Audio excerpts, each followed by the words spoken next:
I was absolutely thrilled at taking my granddaughter with me to Peru. Your grandmother? My granddaughter. And I'll be thrilled when my other granddaughters come. But I know that God has set something into her heart. And I'm waiting to see more of it become present in her life. Because she started to walk with Christ a couple of years ago. And this has just been something else that's helped it along. But I'm thinking God is doing more than she even knows right now in her. Here she is. My name is Meagan, for the ones that don't know me. I've been on 3 mission trips. I've been to Boston, Massachusetts, Nashville, Tennessee this past summer, and Peru. And it was obviously my first time going out of the country, and it was my first time flying on a plane. Planes are fun. I love planes. And I just didn't like the time that it took. It took us a long time to get there, and a long time in Florida for staying at the airport. But when we got there, it was a culture shock. Let's see. It wasn't that bad in Lima because it's being the capital city of Peru. So it was basically just like here, all modernized and technology everywhere.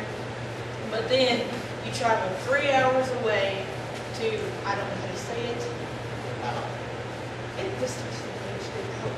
Garau, and then you get there and that is totally different than Lima.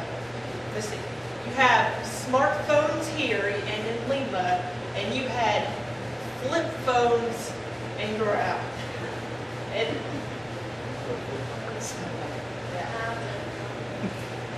well, when we got there, I don't speak no Spanish. I don't speak any Spanish. I speak the basics.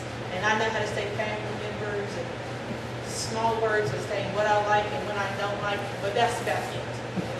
Nothing else. And he was our translator because something fell through and we couldn't have anybody else. And so that was a trip. And Did that translate all right? for the most part, I mean, whenever we were sitting through the sermons and stuff like that, and you would try to pay attention, and I was like, what did he just say? That was hard. But the people were absolutely amazing. I didn't really meet any rude people, except when you were driving, of course. Because when you're driving, they're totally different people than whenever they get out of the car. Yes, they are. And, oh no, it's worse. It's a lot worse. Never heard of one before, did you? Oh goodness! That's all you hear. You're going down the road and it's car honking, but no one ever got mad. No one ever looked out the window. They never flipped the finger. They never yelled at anybody. They just honked the horn. That was it. Let's see.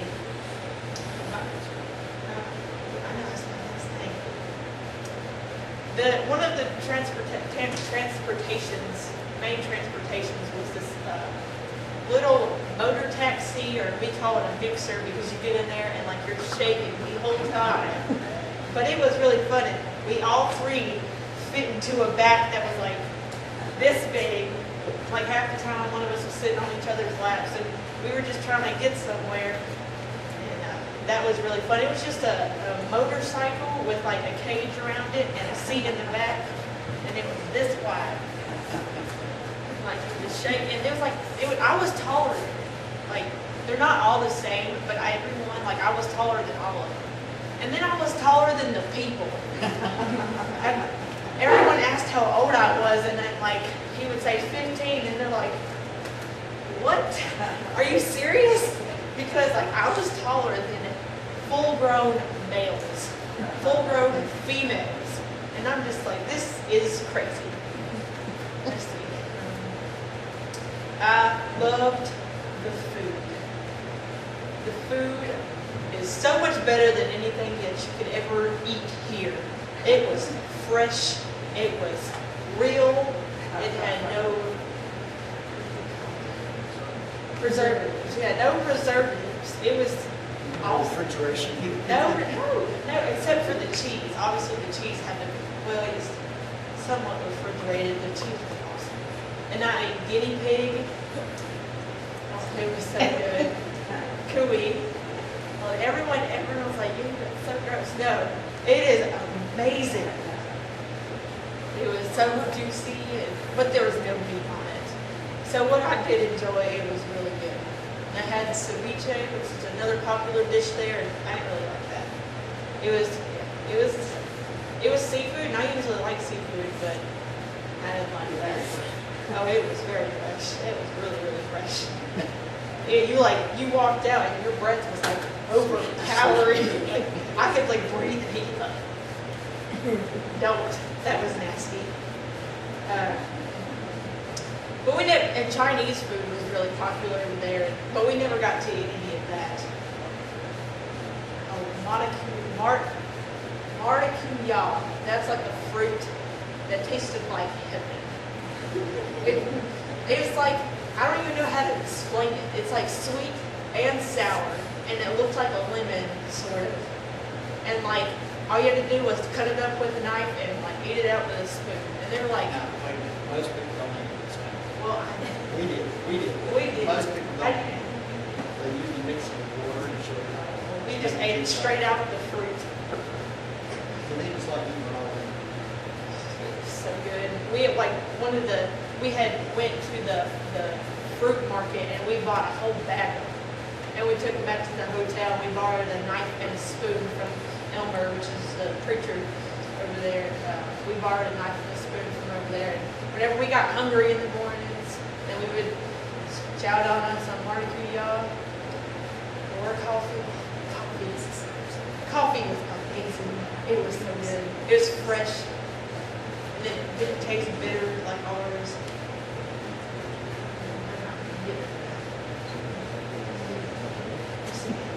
It was really a great opportunity for me and Pappy to get closer, because I know he really wanted me to go, and he really wants Lindsay to go, and Morgan whenever she gets old enough. And Daddy, you're going. One of these days. And Nana, you're going. And Lindsay's going. Nana, I don't care if you were going sometime. I really enjoyed it. Like, you can ask Patricia over here about Japan. We were at the airport in Lima, and like I was literally crying. I was just like, I don't want to go. Like at Meagan, like I was just like, don't let me go. I was crying so bad. Let's see, my favorite day while we were there was Wednesday night. Whenever they have like their youth events, so we went to their youth group. And that was a trip. The first like 30 minutes to an hour, we were playing games. And we played this one game, I don't know what the name of it, but the object of the game was you tied a balloon around your ankle and you got to a like circle, and you had to go around and you had to try to pop the other person's balloon without getting yours popped. And I won. Oh, yeah. I felt bad because I accidentally like stepped on one girl's foot and like, about pushed her over. But I'm competitive when it comes to that kind of stuff. So I was like, I'm ready. And I have a video of that. And I got Patricia out. She lasted for a while. And then we played a tongue twister game. I don't even know what we were saying. That was hard. And that night we went to, after that I went back to the hotel because that's where I had Wi-Fi, and I called my youth group back home, and it was on FaceTime, and it was really bad. I couldn't see nobody, and everybody was screaming at me, and they're like, "How's your trip?" And I told them about everything, and I told them that I was going to eat guinea pig, and I told them how we had that their youth group was just like ours. And I told them that the people were amazing, and I had a couple people say that they wanted to come, they wanted to be there because that would be pretty cool to have like, other people who were my age, because I was the youngest that went. And it was good to see other teenagers over there. And if I could have spoke Spanish, it'd been a whole lot easier, and it would probably been more beneficial. But from what I could speak, they were trying. They were trying to speak English, and I was trying to speak Spanish, and it was just not working. But we were trying. That's the important thing. There was one lady, oh my goodness, her name was Lumi. Man, she made my heart like fall. She was the sweetest lady. I sat every time we went to the church. I went and I sat with her, and we would try to speak. It wasn't working, but she was so sweet. She has 2 young boys, and she was telling Patricia, since Patricia can speak a little bit of Spanish, but it's the Mexican Spanish, so it's totally different. But she was able to speak a little bit more than I could. And from what Patricia could understand is her husband would beat on her, and she's been to the hospital like 3 or 4 times because he had beaten her so bad. And her 2 sons have been around it, and the only reason he's still around is because of her 2 kids. And I'm just like, oh my goodness, that's really happening. But you would have never known unless she told you, or unless you would have seen the bruises. But we didn't see it because it didn't happen then. But she was the sweetest, and I wish I could still be in contact with her, but I couldn't. I couldn't on Facebook.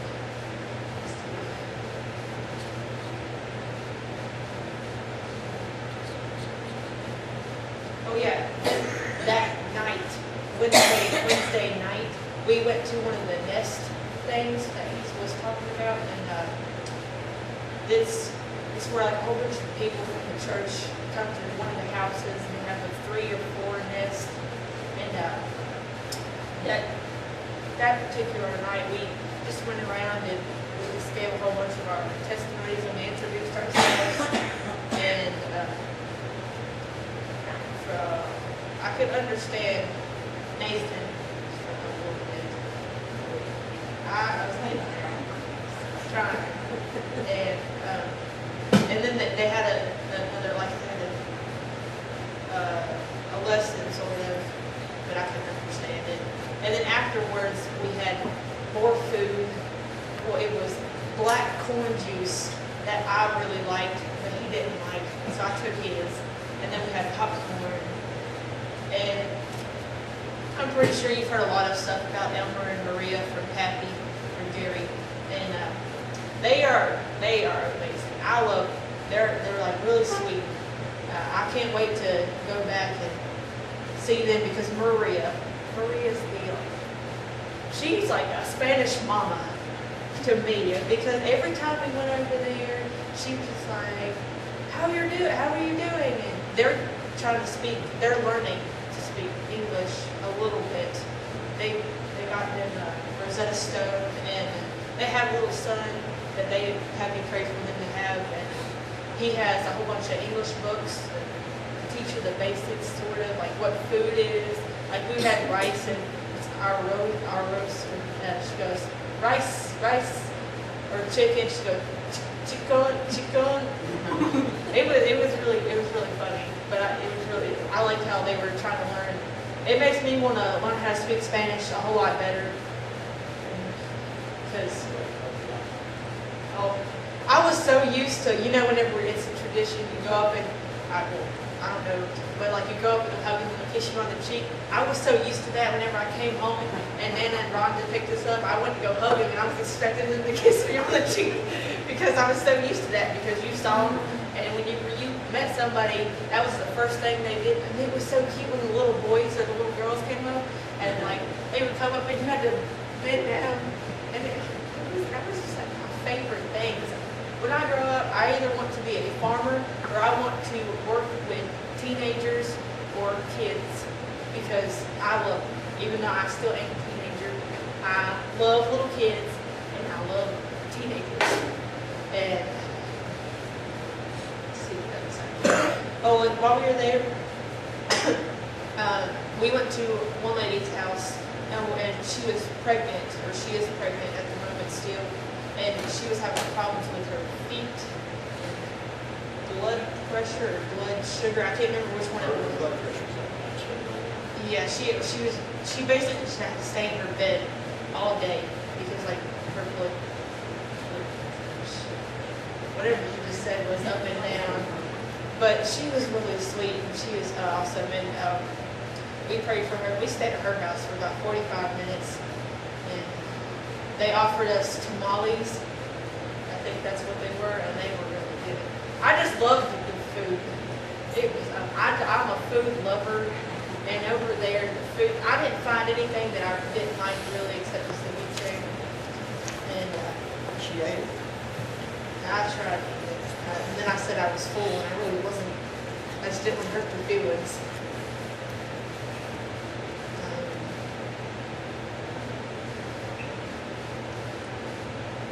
Oh, and I'll tell you one more thing, because I know I keep repeating myself, and I'm not a good public speaker.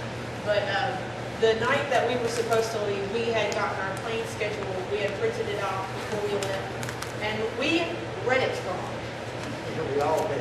We read it wrong. Like we got like to get to Peru, we got that, but coming back home, we didn't get that part. And our plane schedule said that we were supposed to leave at 12:15 a.m. Friday morning. Well, we thought it was 12:15 Friday night.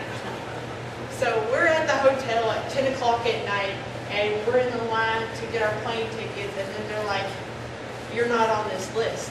And we're like, "We gotta be. Like, we're supposed to go home." And they're like, "You're not on this list."